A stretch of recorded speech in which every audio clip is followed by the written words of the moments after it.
Elle peut s'appeler DB. Donc, je vais à peine de montrer, hein, je vais à peine de montrer que H est bel et bien égal à ma réflexion d'axe BD. Voilà. Je vais à peine de montrer ça. Voilà. C'est la première démarche. Maintenant, la seconde démarche, vu qu'on sait que H, c'est un antidéplacement, on calcule juste l'image, la deuxième démarche. Je vais écrire la deuxième démarche. Ouais. Vu qu'on sait que H, c'est un antidéplacement, donc, et on nous a demandé de montrer que H donne une réflexion. Donc, on vient juste calculer l'image de B par H et l'image de D, et on montre que les points là sont invariants par la transformation. Voilà. Donc, vu que H est égal à S delta rond F. Donc, on va calculer H de B. On va faire S delta rend F de B. L'image de B par F, ça a été donné depuis le départ là-bas, c'est C. Voilà. Et l'image de C, ouais, par delta là, l'image de C, c'est B. Ouais. H de B, c'est B. Ouais. Et on fait le même raisonnement avec le point D. Donc, H de D, ça va faire S delta rond F de D. Voilà. F de D, c'est le point A. Donc, l'image de A par la réflexion d'axe delta, l'image de A, c'est D. Ouais. C'est encore D. Ouais. Vu que H c'est un antidéplacement qui fixe le point, donc on calcule que H égale à S BD, tout simplement. Ouais.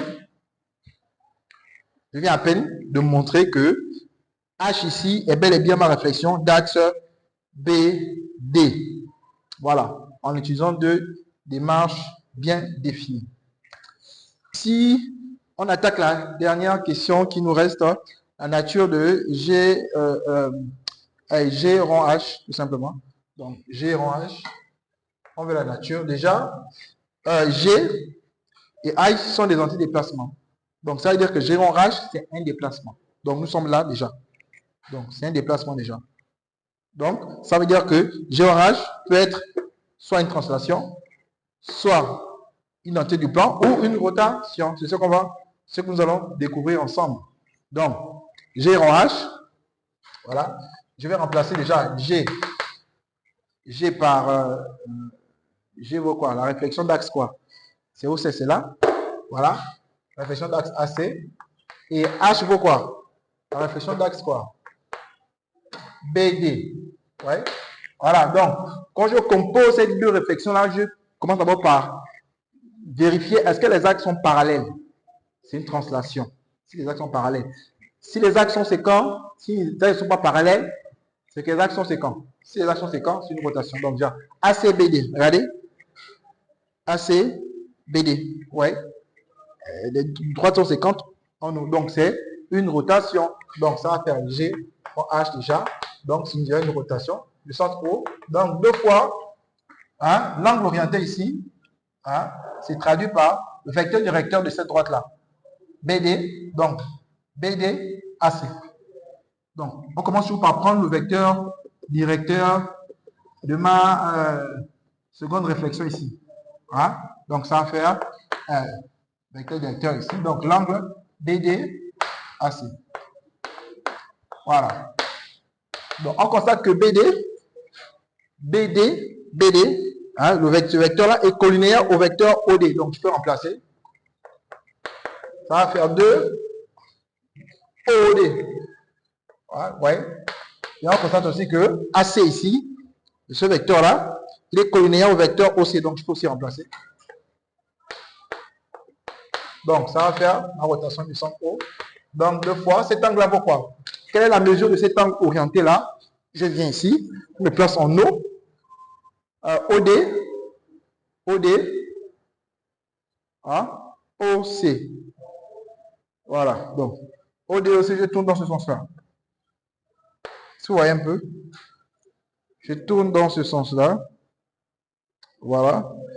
Donc, ce sens-là, c'est le sens inverse, le sens contraire, au sens trigonométrique.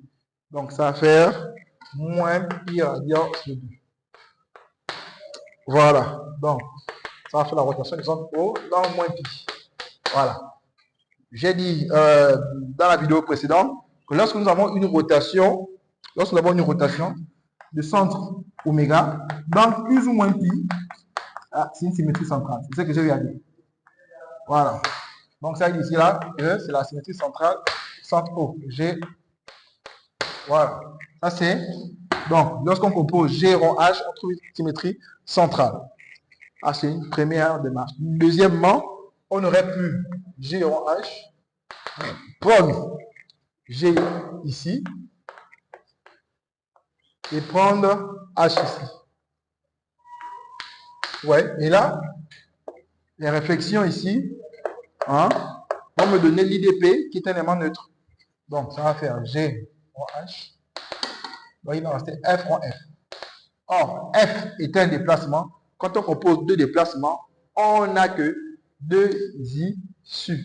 Bon, surtout lorsque les déplacements sont des rotations. Ouais, lorsque les déplacements sont des rotations, il n'y a que deux issues. Ça veut dire que si tu as R rond R', il n'y a que deux issues. Si la somme des angles orientés est différente de l'angle nul, là, on a une rotation. Ici, la somme des angles orientés là est égale à l'angle nul. Là, on a une translation. Est-ce que vous voyez? Donc, vu qu'on sait que F, c'est une rotation d'angle pi radian sur 2. Donc, si on fait la somme ici va donner pi radian. Est-ce que vous voyez? Et vu que F rond F là, le centre de ma rotation, c'est O. Donc, si je fais le centre de G rond H de O, je vais trouver O. Ouais, donc déjà, il y a un point invariant. Secondo, la somme des angles là donne pi radian. Donc, ça veut dire que G rond H donne bel et bien la rotation du centre O. Donc, pi qui donne bel et bien une symétrie centrale. Ouais, on aurait pu aussi passer par cette démarche-là. Voilà. Donc, je vous remercie, chers élèves. Si vous avez aimé la vidéo, partagez-la massivement. Abonnez-vous, laissez un commentaire. Si vous avez des propositions de sujets en isométrie sur des baccalauréats, des exercices de classe et autres, mettez-les en commentaire. Et puis, avec la grâce de Dieu, nous nous reverrons la prochaine fois pour proposer d'autres corrections.